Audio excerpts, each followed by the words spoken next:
Good afternoon and welcome. I'm Richard Sachs, Provost and Vice President for Academic Affairs at the University of Rio Grande and Rio Grande Community College. And this is our December show, December of 2017, and I want to wish everybody a Merry Christmas, Happy Hanukkah, Happy Kwanzaa, good solstice to everyone. We just made it to the end of the term here, and professors handed in grades. And what I'm looking forward to in this next half hour is the first half hour. I'd like to talk about higher education in general in 2017, and specifically with reference then to the state of Ohio and also to our two institutions here, Rio Grande Community College and University of Rio Grande. In the second half, and I do this seriously but also a little bit tongue-in-cheek, I will be reviewing the 5-portion box set with 39 CDs of the Mod Squad ABC television show that ran from 1968 to 1973. People who know me, they don't even need to love me, but just people who know me realize that I do have a copy of that, and it came out within the last year or two. And I see that the price has gone up quite a bit, but I think it's really worthwhile. And I think in many ways that was a real landmark series in a number of ways, dealing with social issues in a serious way and being a little bit more than just entertainment. So let's go on and talk about higher ed this year. It has been a very interesting year. Our own president, President Johnston, has gone to the White House several times, including this year, as an expert in Title IX, which is generally sexual harassment issues. But what I want to focus on, first of all, is data. And so I'm calling this next slide just the facts, ma'am. We have about 320 million people in the country. Do you realize 20 million students are enrolled at some kind of degree-granting college? So that's about 7% of the population. And you can see by the numbers on your screen that four-year publics are the largest segment with over 8.3 million, and two-year publics are the second highest segment, 6.2 million. And then you have the other categories there as well. So again, this is a huge endeavor. Let me say one more thing before we go on to the next slide as well, and that is that even after 9/11, that is September 11th, 2001, where initially for the first year the number of foreign students dropped, there was already a swing back, and we now have over 600,000 American students studying abroad every year.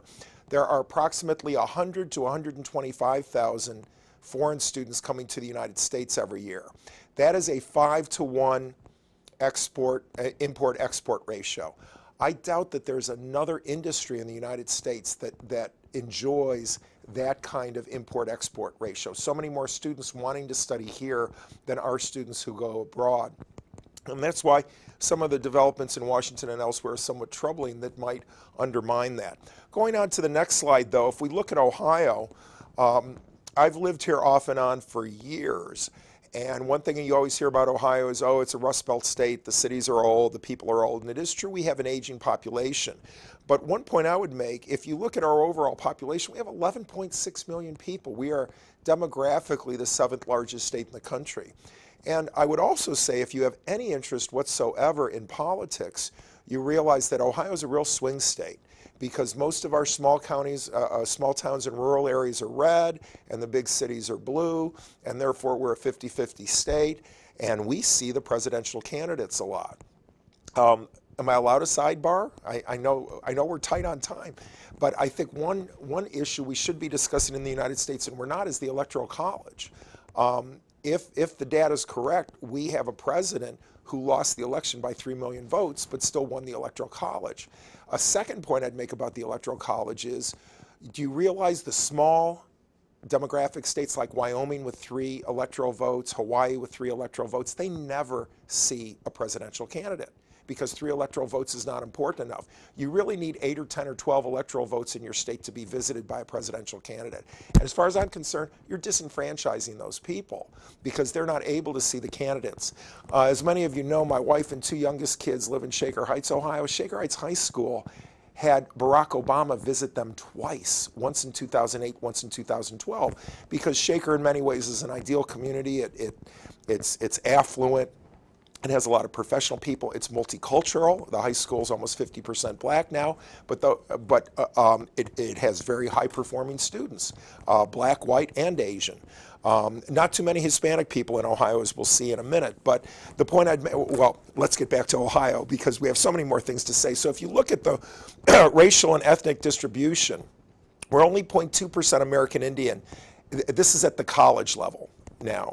I'm sorry, this is the complete population. So 0.2% of our population is American Indian. That compares nationally to 0.8%.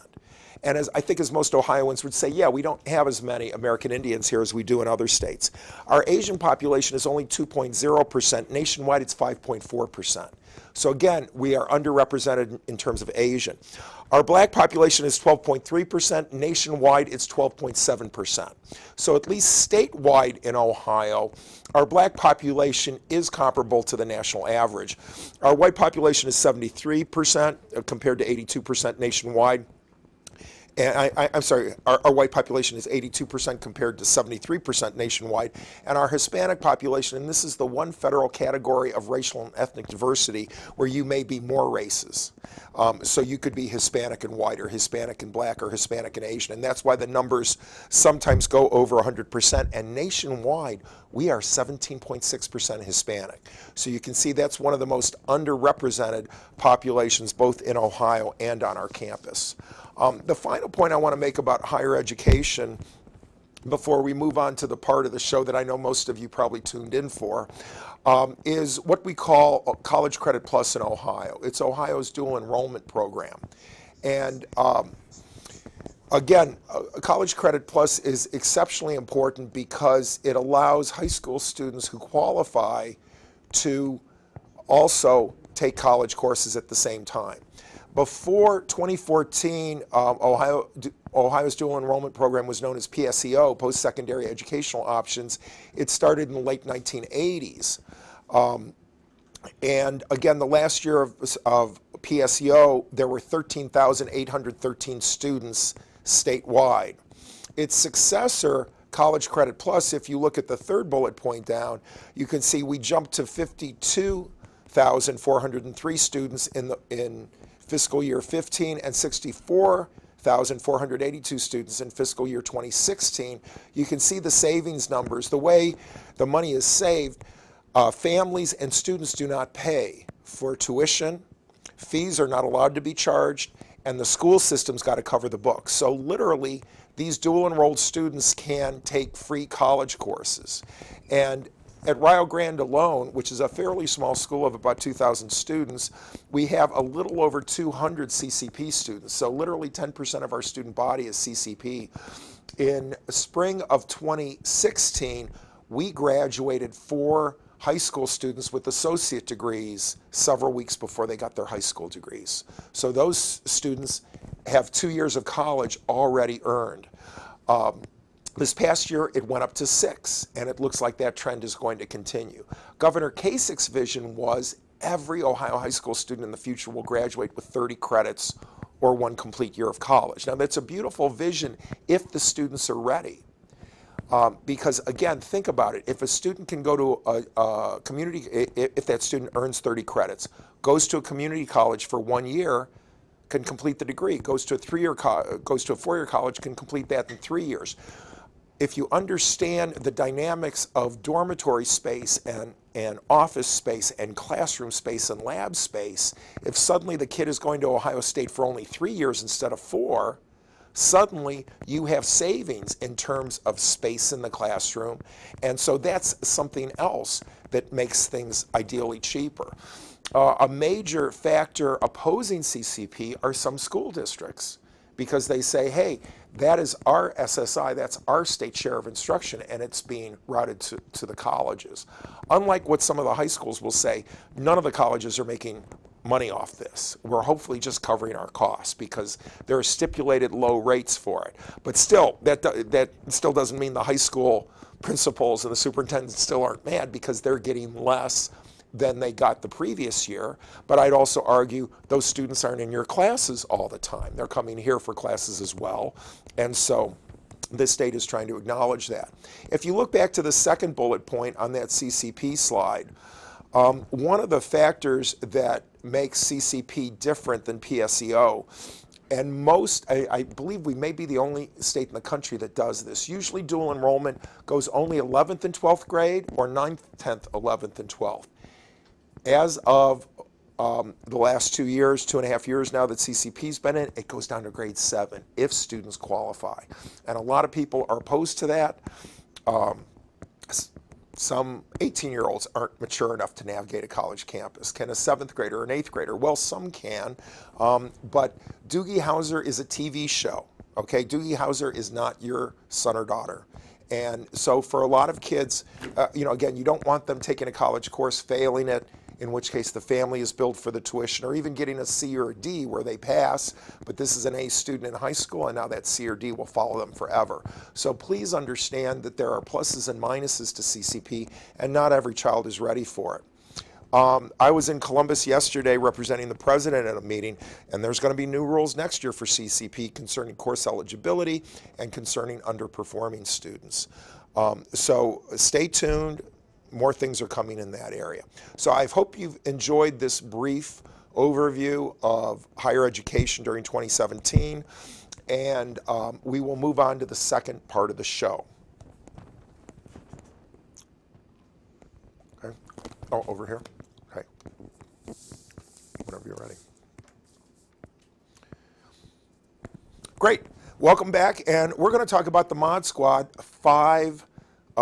It's not 5 CDs, it's 39 CDs in 5 boxes, and then in 1 box. So again, if you put up the first slide, the Mod Squad was an ABC hour-long dramatic show from 1968 to 73, produced by Danny Thomas and Aaron Spelling. You know Danny Thomas from the Danny Thomas Show, from Make Room for Daddy, and later he produced his daughter's show, That Girl. Maybe some of you will be old enough in the audience to remember that. I've got some funny stories about this, but let me focus on the actual episodes in the show itself. So again, it's an interesting connection between Danny Thomas and Aaron Spelling. The Mod Squad was described as 1 black, 1 white, 1 blonde. And if we go back to that picture of the 3 of them together, that's what you had.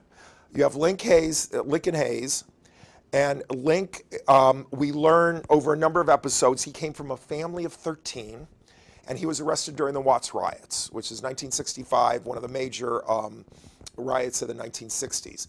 Link is known for a number of things, but especially his comment, solid, when he really liked something, and when he said goodbye to people, he often simply said, keep the faith.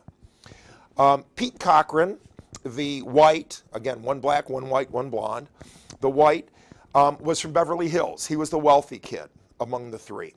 And he was kicked out of the house by his parents and then stole a car and was arrested. So all 3 of these, the premises right before the show, all 3 of these young people had been arrested. Julie, the blonde, is introduced as a canary with a broken wing, which is a nice metaphor, I suppose, for a young lady who has some damage done to her. Her mother, she grew up in San Francisco, we know. Her mother was a prostitute. She ran away from her mother. Her father was not in the picture, and she was arrested for vagrancy. So all 3 of them are in jail. They're in the Hoosgow, and Captain Greer comes and pitches that he'll get their charges put away if they become his Mod Squad, his undercover police force. And believe it or not, ABC had this idea as early as the late 1950s, but it wasn't until 1968 that they decided to go ahead and produce it. And by then that was very different than the late 1950s, which is greasers and things like that. Now you have the hippies and the flower children. There's a number of interesting things that, for those of you who are younger and don't remember the show or saw the really bad remake with, who was that, Omar Epps and a couple other people, one of the things that still fascinates me about the Mod Squad is these 3 people were policemen.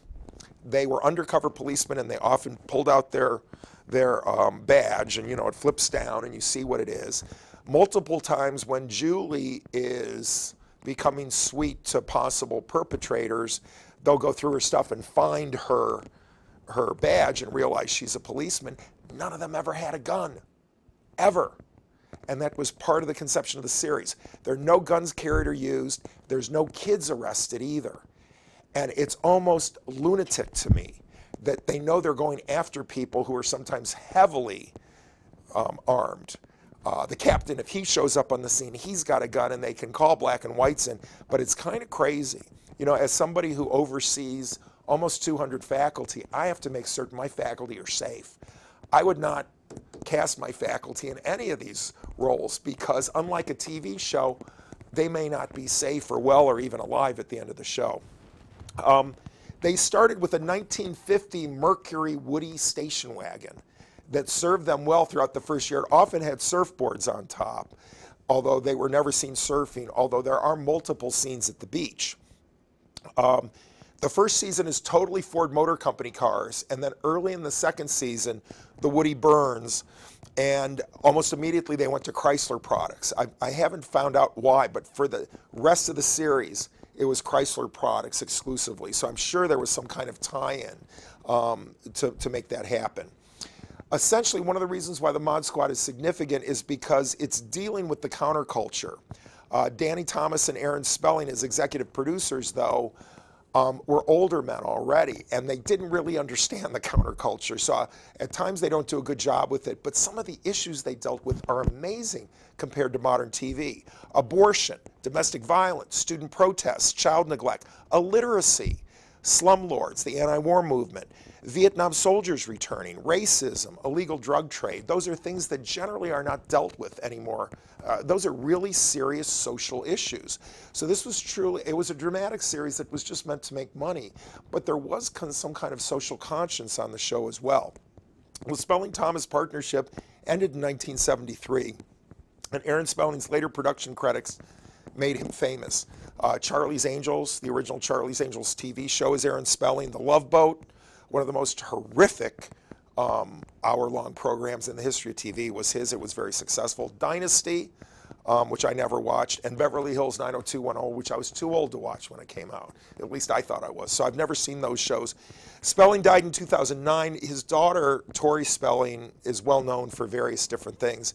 But even though Spelling died almost a decade ago, he remains to this day the most prolific producer or executive producer in the history of American television. He has more producing credits than any other person.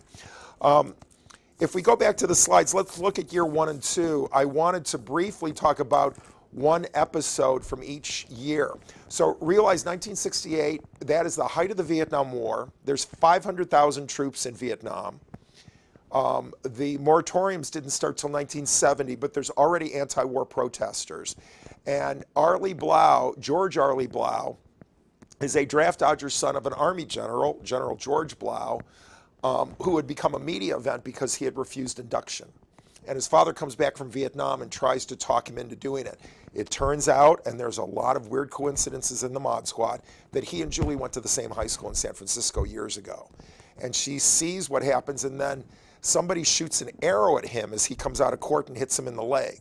So she visits him in the hospital and is trying to investigate who's trying to kill him. And it's very interesting. It ends up, it was a soldier who used to work for the father, but the soldier went through a court-martial and was kicked out of the Army. And he was like paying back the father, he thought, by threatening the son into going into the Army, which he doesn't do. The year 2 episode I chose is To Link with Love. And again, there were a number of shows where we have various characters falling in love. The title, of course, plays on E.R. Braithwaite's novel from the wow, that's a great picture of Peggy Lipton. She's smoking hot there. Wow. Thank you. I appreciate that, guys. So To Link with Love plays on To Sir with Love, which is a mostly white classroom referring to their African-American teacher as Sir. And it was a very popular movie in 1967. So they're playing on that when they say To Link with Love. And what happens in this episode is it's Link's birthday, and he realizes he has not renewed his license. So he goes off to the DMV, and wouldn't you know, he is given a beautiful young African-American lady as an examiner. So she comes out to the car, and he's like, "Who are you?" So that shows he's got some prejudice. He's expecting a white middle-aged man. And she says, who would I be? You know, I'm your DMV examiner, pull away from the curb. And he goes crazy. He's like, wahoo! He's got this beautiful black woman, and he really acts like a 5-year-old. And Link, who is so cool through most of his series, totally loses it here. And a number of complicating factors come about there as well. During this period, Peggy Lipton had wanted to create a musical career, and she was introduced to Quincy Jones. If we go on to the next slide, she met musician and producer Quincy Jones, and he produced her one album, which I find interesting because she recorded the song Stony End, and the album didn't chart at all. 3 years later, Barbra Streisand recorded Stony End, and it charted top 10. She does have a very beautiful voice, but nothing came of that career. She and Quincy Jones were married for 16 years. They have 2 beautiful actress daughters. Rashida Jones is very successful. Kadada Jones, as an actress at least, less so.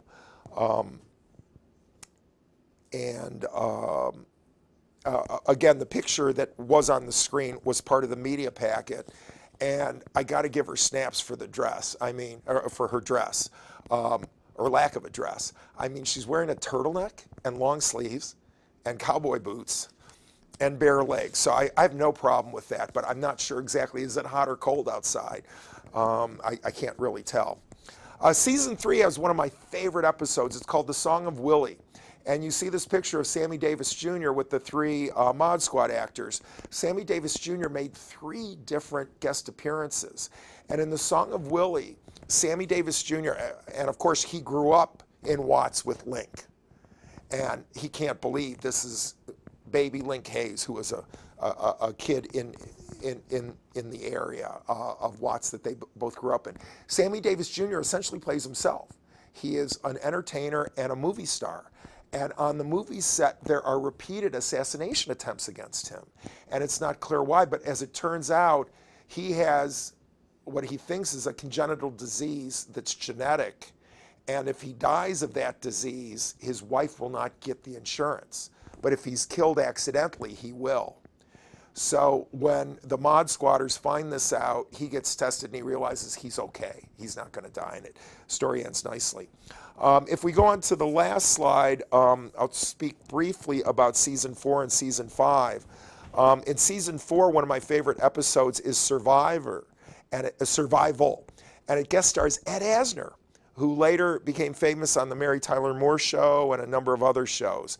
And a younger Ed Asner is a carnival operator, and his people and equipment are being vandalized.